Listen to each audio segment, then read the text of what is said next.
Whoa. Yeah.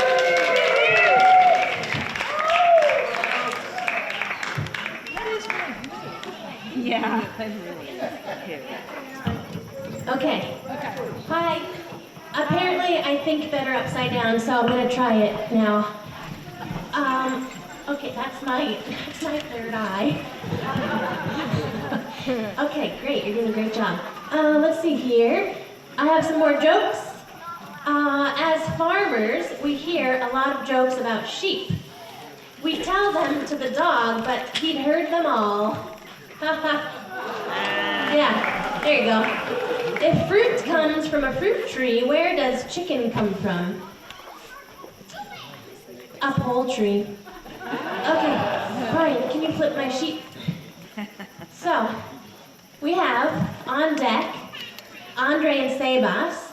Next, we have an interview with Ty and a couple of local greats. So they're gonna need to hurry up and get up here, because I'm getting tired.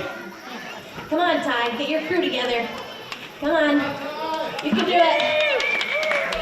Yeah, I know you can do it. Come on. I think we have Doug and Steve.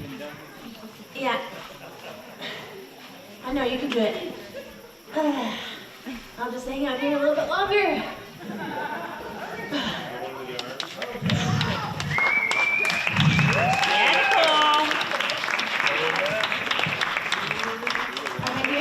Are they here yet? Watch out! Oh, coming down!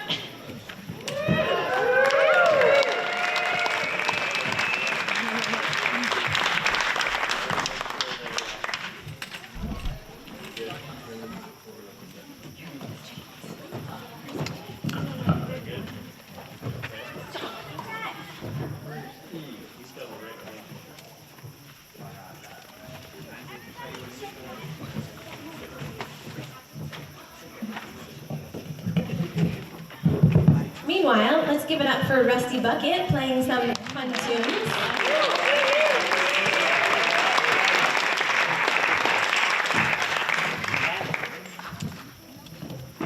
You probably want these microphones. How many do you want? One or two? Hey, you guys know each other?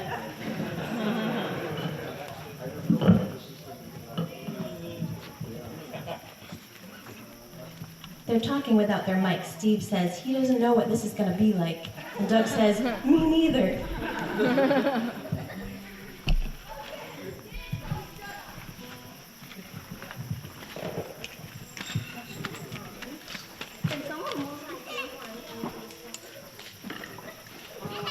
How and where did you meet?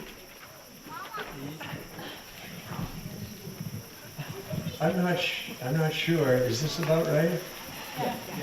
I'm not sure. I should go first because we have a little chip sheet where I saw the first questions, a list of a couple of questions. This is my grandson Ty, and so the idea, I think Julie, who's probably one of the biggest troublemakers in the town of Fairfield, put us up to this. And I was hoping that Doug would say, no. He didn't. And Ty was very willing, and so here we are. And I think Ty's question was, how did we meet? How did we first meet? And in my mind, I never got past that first question in terms of thinking about what might come up in this conversation. I thought, well, you know, I see Doug all the time, and we talk about things we're reading and so forth, but we don't really reminisce too much about the old days. And there's things that like how did we first meet? Well, we don't go back there too much. And, but I was in my mind anyway, so I'll try to give my perspective on that. Maybe Doug will have something to contradict me on or add to. But when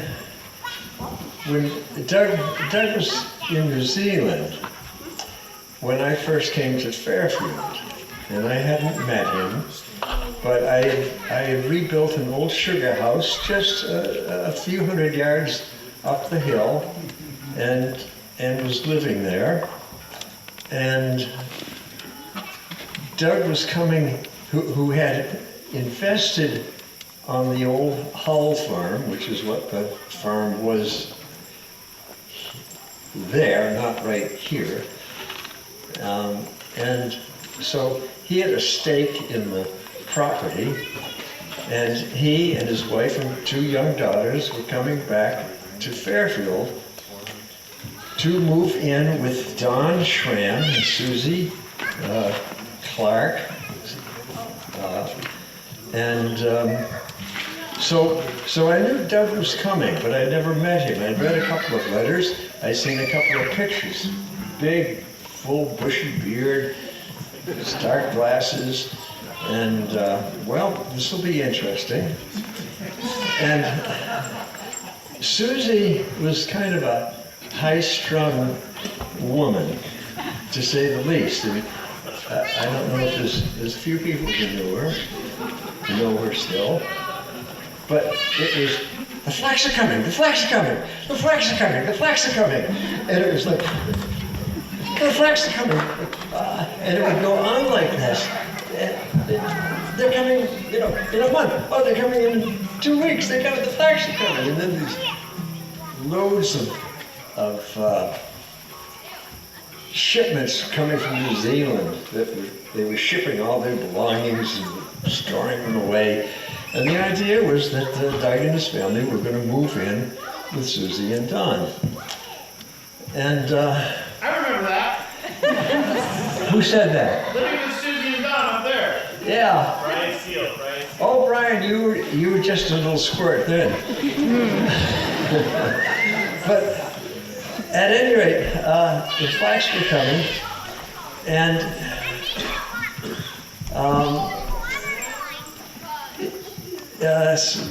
Ty, do you know what happens when you put acid and baking soda together? Acid like vinegar or something very acidic, and baking soda is very basic.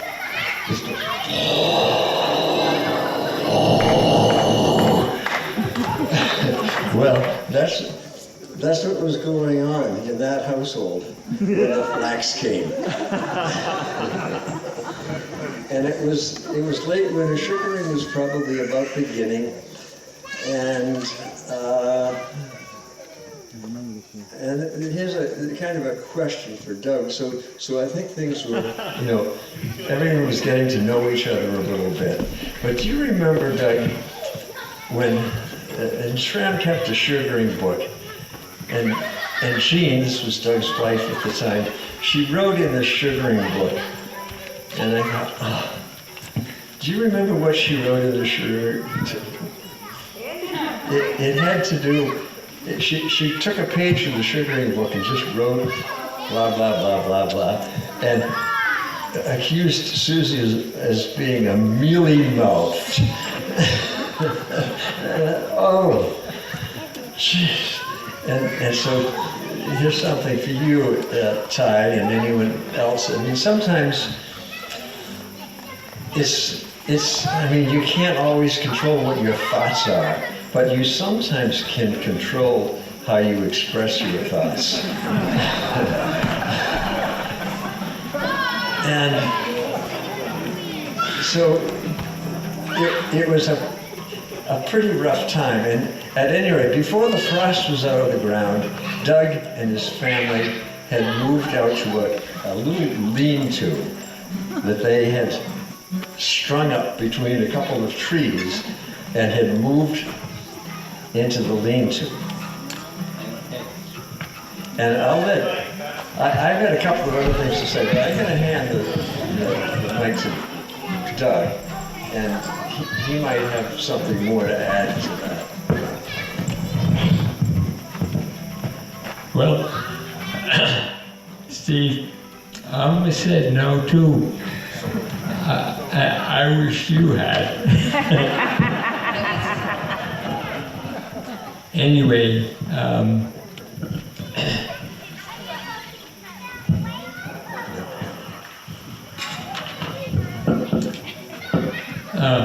you're dead right. And I think it was in March we moved out, maybe earlier. I do remember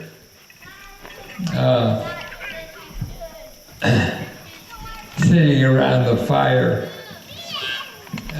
in the freezing cold, not noticing the cold, and reading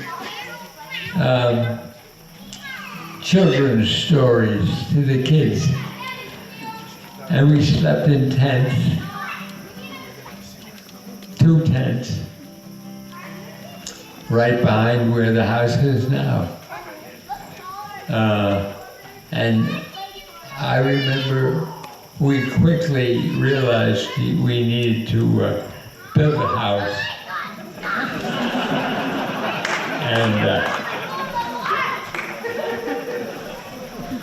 And that's where I remember you coming in, because I didn't know anything about building a house. And I figured you might know more than me, and I think you did.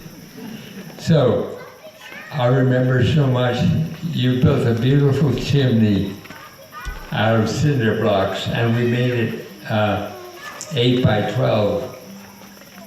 I think that was a wise decision, and it's still functioning. And so in 1977, we built the house, more or less. But we did not move into it until early December. I can remember we were still living outside or at Frere's people's houses if it was really wet. And I was insulating it myself, 2 by 6 walls, 5/8 sheetrock, real thick, because we knew about the cold. We'd heard about it. And so there we are. You helped build the house, and that I remember clearly. Thanks.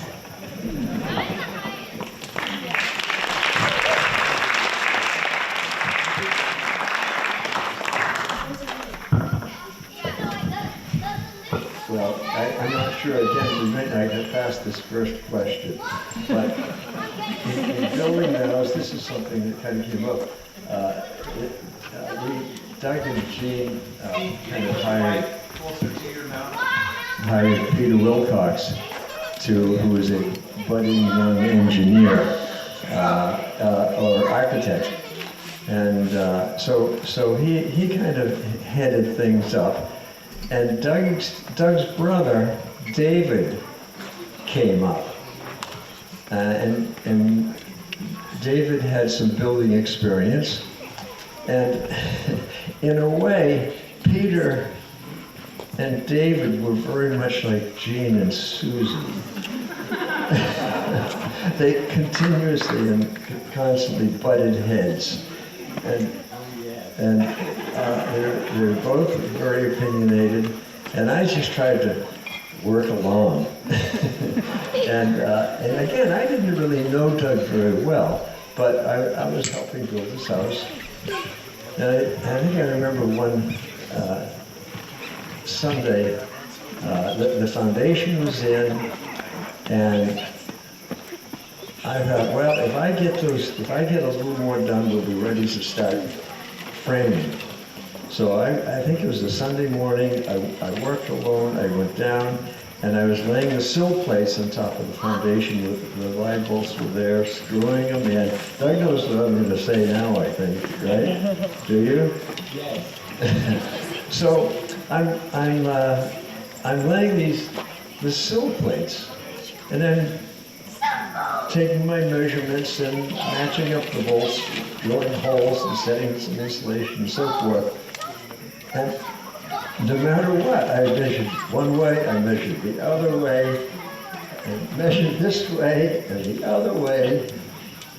And what was the total footprint of the house? 28 or 30? 32.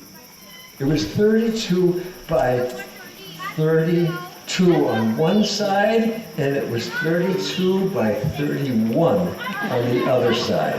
That's poured concrete. Poured concrete on ledge. Yes. And the house was out of square by a foot.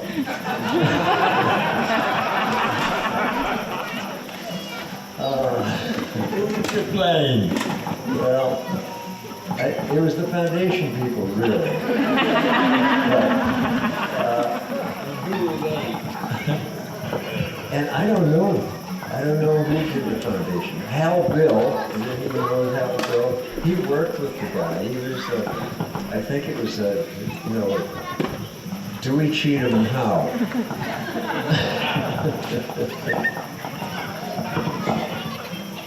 Well, anyway, Doug got his house built, and, Oh no, we had to pour the extra foot oh yeah, we started. and then bolt it. Yeah. But as far as I know, there were no problems with that. No, I haven't.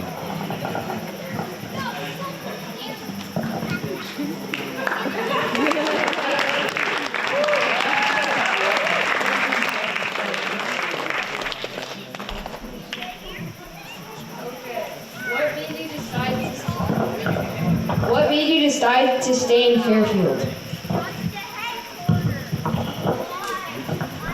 Necessity. Yeah, we had nowhere else to go.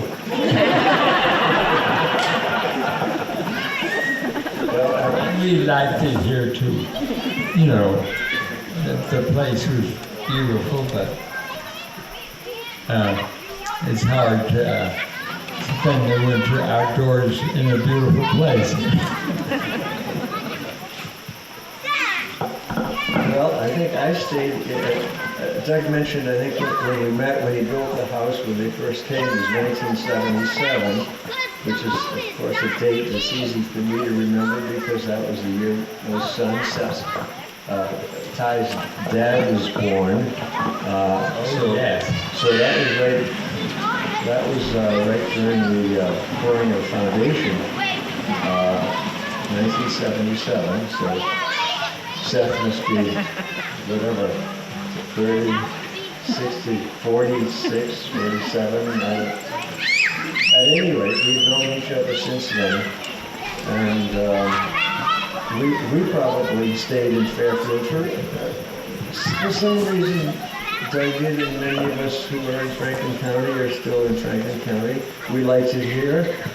And we maybe didn't have a better place we wanted to go, or have the means to go there. Yes. Well, I can remember Seth. He was probably he could barely walk. And I was up by your cabin in the woods. And there's Seth, stark naked, standing in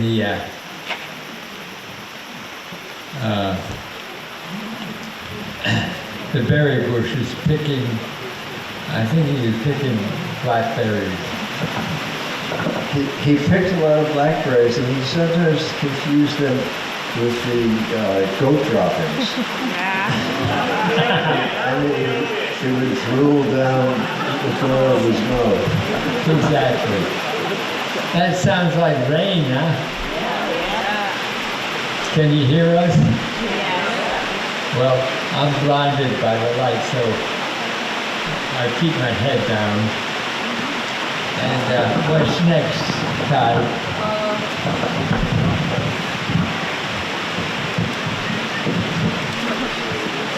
Any advice for any of us as we move forward looking to live lives as fitting as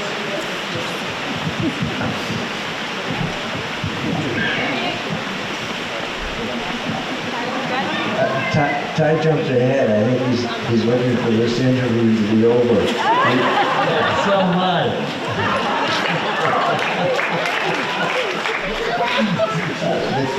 Let's see, what was next in line, I don't know, was, who were the neighbors? And I actually, looking ahead, I did get this far. Who were the neighbors that welcomed you into the community, and how did they help?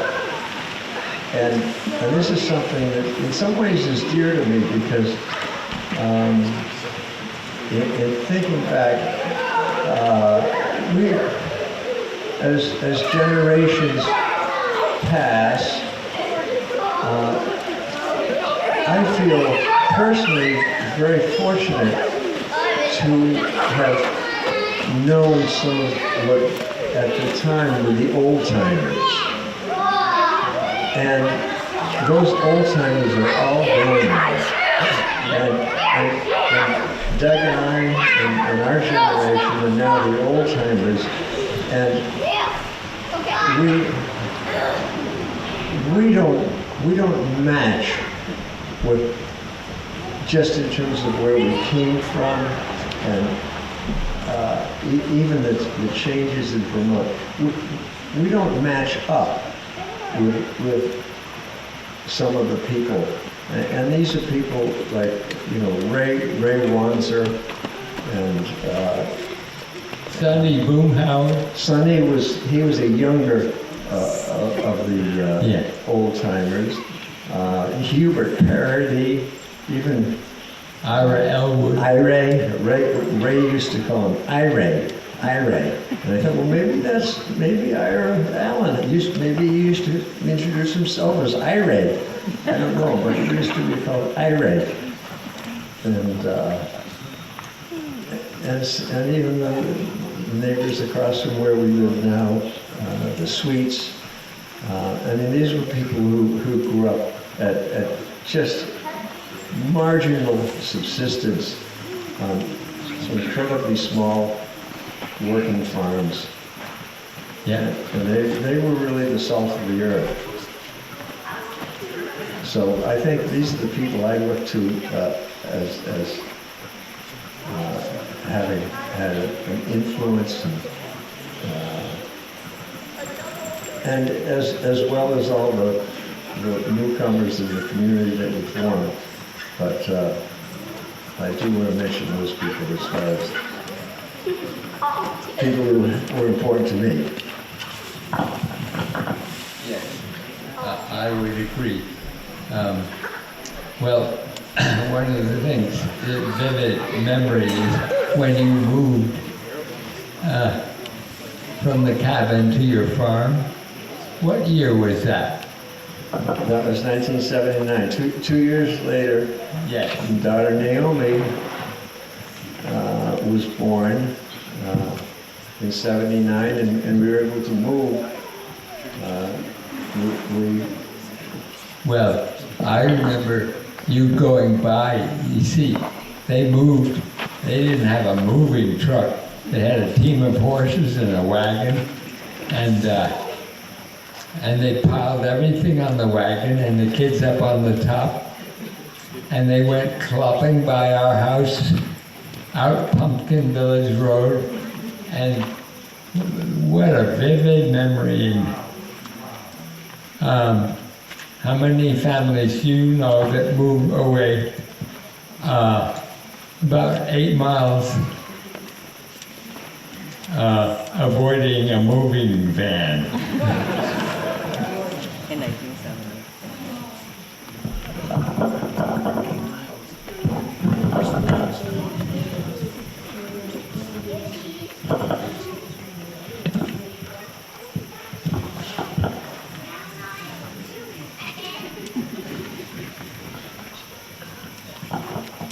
Any advice for any of us as we move forward, hoping to live lives as fully as yours appear?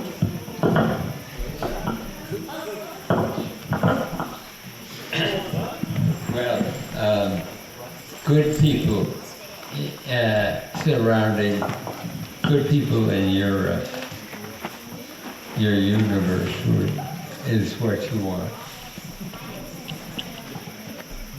I think. Yeah, I guess any advice I might have would be to hold on to some of your values and don't look for shortcuts. Good idea. Well, thank you, everyone.